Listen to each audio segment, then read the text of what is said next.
تبعهم بإحسان إلى يوم الدين۔ سامعین کرام، آج ہم جمہوریت کا جشن منانے کے لیے اکٹھا ہوئے ہیں، لیکن ہمارے اکابرین نے آزادی کے لیے کتنی قربانیاں دی، ان کے عظیم کارنامے سے ہم واقف ہیں۔ برادر ملت، ہندوستان کی روشن ظاہری جگہ ہے کہ جب بھی ہندوستان کو خون کی ضرورت پڑی تو سب سے پہلے مسلمانوں نے پیش قدمی کی، اور جب بھی ہندوستان کی انسانیت کو خطرہ لاحق ہوا تو مسلمان آگے بڑھ کر اس کے محافظ و پاسباں بن گئے۔ آپ حضرات کو معلوم ہے کہ ہندوستان ایک طویل عرصہ تک انگریزی سامراج کے چنگل میں گرفتار رہا۔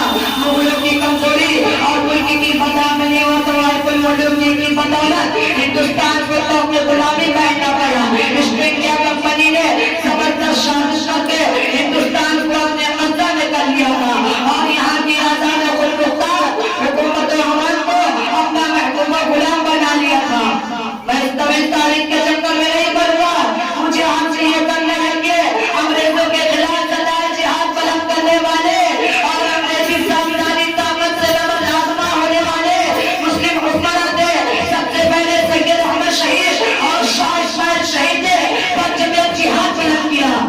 پھر جب پشاور کے بعد آبادی علاقہ میں سکھوں سے جہاد کرتے ہوئے امیر المومنین سید احمد شہید اور ان کے رفقا شہید ہو گئے تو طویل عرصہ تک خاموشی رہی۔ پھر 1757 میں پلاسی کا معاہدہ ہوا اور شیر بنگال نواب سراج الدولہ نے ایسٹ انڈیا کمپنی کے خلاف علیہ جہاد بلند کیا اور انگریزوں سے ٹکر لی، مگر اپنے سپاہ سالار میر جعفر کی غداری کے باعث فتح شکست سے بدل گئے اور ہندوستان کا طویل حصہ انگریزوں کے قبضے اقتدار میں چلا گیا۔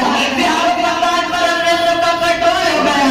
پھر جنوبی ہندوستان میں ٹیپو سلطان کی غلط سنائی گئی، اس پر سے بدلے انگریزوں کو ہندوستان کے پاس سرزمین سے باہر نکالنے کا حل کر لیا تھا، مگر اس کے ساتھ بھی غداری کا معاملہ ہوا۔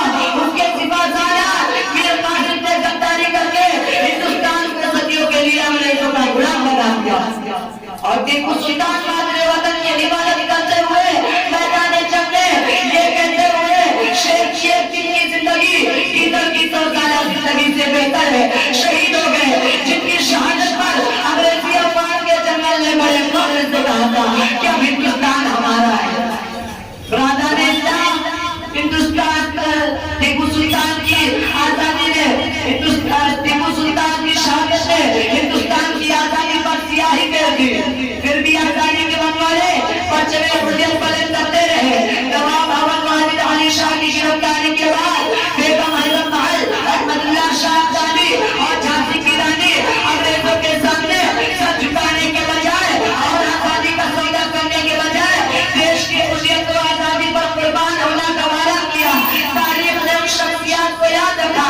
بیگم کی ناکامیوں کے بعد اب ایک اور جماعت آتی ہے، مسجدوں میں حرام کی راشی تصویر و امامہ رکھنے والوں کی جماعت آگے بڑھتی ہے اور پرچم حریت کو بلند کرتی ہے اور شب آزادی کا محافظ ہونے کے بابت سامنے آتی ہے، جس کے نتیجہ میں 1857 کا انقلاب برپا ہوتا ہے۔ یہ امریکہ کی تحریک تھی، شاملی کے میدان میں معرکہ ہوتا ہے، ہزار حفاظ، ہزار علماء جذبہ جہاد سے شرشار جوش آزادی سے سمست انگریزوں کے خلاف سفر ہو گئے۔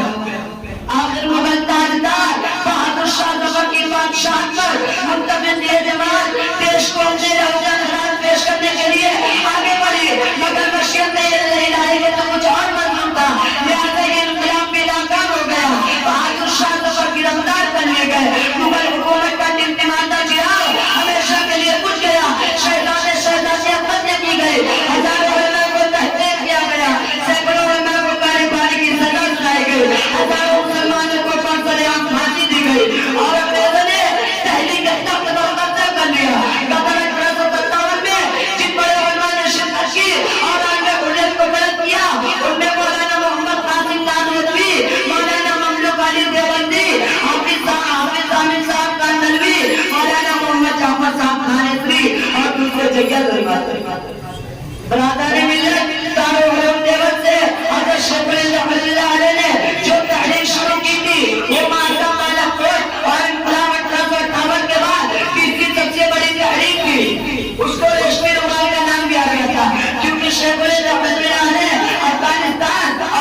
تھے. انہوں نے ریشمی رومال میں ہندوستان کا نقشہ اور افغانستان کے راستے سے ہندوستان میں داخل ہونے کی راہ کو نقش نگار کی شکل میں افغان بادشاہ کو سمجھایا تھا. مگر یہ رومال ان کے خانے میں غار کی جاسوسی کی بدولت پکڑ لیا گیا. شیخ الہند رحمۃ اللہ علیہ نے ایک جناب حکومت بھی بنائی تھی. اللہ مولانا عبید اللہ سندھی اس کے وزیر اعظم تھے اور راجا مہندر پرتاپ سنگھ اس کے صدر تھے. اور یہ شیخ الہند ہی تھے جنہوں نے مہاتما گاندھی کو امریکہ سے بلایا. اس کے بعد ان کو تحریک آزادی کا ہیرو بنا دیا. اور مولانا شبیر احمد عثمانی نے تحریک آزادی میں زبردست رول ادا کیا. مجاہد ملت مولانا عزیز الرحمان وہابی، مولانا محمد میاں صاحب، مولانا حبیب الرحمان عثمانی، مولانا حبیب الرحمان لدھیانوی، یہ تمام حضرات علماء دیوبند کے ہر اول دفتہ میں تھے.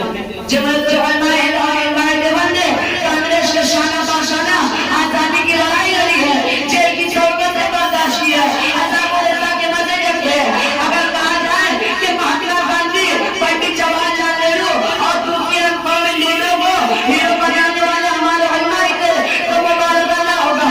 اس کے علاوہ مولانا محمد علی جوہر، مولانا ظفر علی خان، مولانا شاہ بخاری، مولانا عبدالباری کرمی محلی، مولانا عبدالماجد بلایونی، مولانا شوکت علی، حکیم اکمل خان، ڈاکٹر مختار انصاری، سیف الدین تجلو اور امام الہند فخر ہند مولانا عمر کلام آزاد اور سینکڑوں جیسے لیڈروں مسلم قائدین کی قربانیوں کو اگر اہل ہند یاد کر لے تو آج مسلمانوں کو غدار وطن کہنے والے اور کو غیر ملکی کہنے والے دشمن وطن فرقہ پرست اپنا سر شرم سے جھکا لے.